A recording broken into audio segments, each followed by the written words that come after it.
ҳамкориҳои Тоҷикистон ва Русия ба сатҳи нави стратегӣ мебароянд. 9 октябри соли равон дар қасри миллат мулоқоти расмии президенти Тоҷикистон муҳтарам Эмомалӣ Раҳмон ва президенти Русия Владимир Путин баргузор гардид.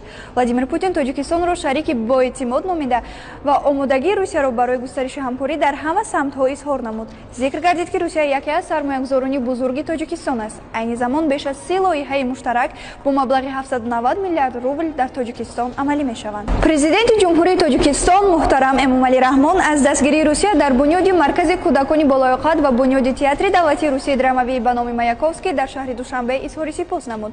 Таъкид шуд, ки чунин ҳамкориҳо на танҳо робитаҳои иқтисодиро таҳким мебахшанд, балки дӯстии деринаи байни ду халқро бо ҳам устувор месозанд. Ёдовар мешавем, ки пас аз музокироти сатҳи баланд байни Тоҷикистону Русия 16 санади нави ҳамкорӣ дар бахшҳои иқтисод, энергетика, маориф, фарҳанг ва муҳоҷират ба имзо расиданд.